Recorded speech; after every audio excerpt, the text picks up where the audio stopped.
Dans l'imaginaire, les types qui partent en croisade au Moyen-Âge, c'est les chevaliers. Mais si je vous disais que les paysans sont partis en croisade au XIIIe siècle? Eh ouais, pendant la 7e croisade en 1251, il y a une croisade parallèle qui est assez méconnue, la croisade des pastoureaux, c'est-à-dire des bergers. C'est une croisade qui est populaire, c'est-à-dire qu'elle n'est pas vraiment officielle et qu'elle ne fait pas suite à un appel du pape. Alors, comment c'est possible tout ça? En fait, pendant la 7e croisade, Saint Louis prend la ville égyptienne de Damiette en 1247. Mais ça commence à chauffer un petit peu pour lui parce que son armée, elle est décimée par la dysenterie, le typhus et le scorbut. Lui, il est même fait prisonnier, autant vous dire qu'il n'y a plus vraiment d'espoir. Et c'est là qu'entre en scène un moine cistercien hyper charismatique. Le mec s'appelle Jacques, ou Jacob, mais on le surnomme le maître de Hongrie, parce que c'est quand même plus classe. Ce gars, il affirme que la capture de Saint-Louis annonce la fin du monde, et il dit même que les puissants, les riches et les orgueilleux ne pourraient jamais reprendre Jérusalem, mais que seuls y parviendraient les pauvres, les humbles, les bergers,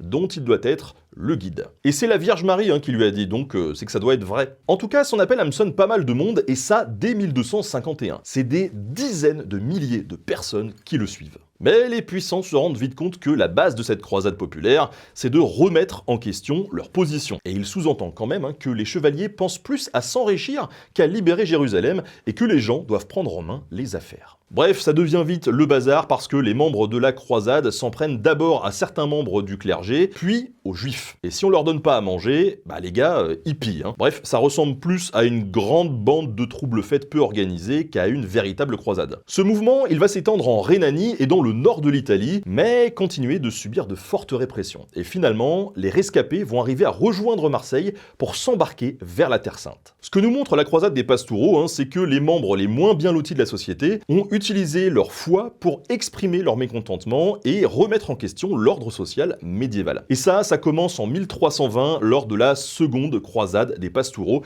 qui se finira cette fois-ci par une répression bien plus sanglante.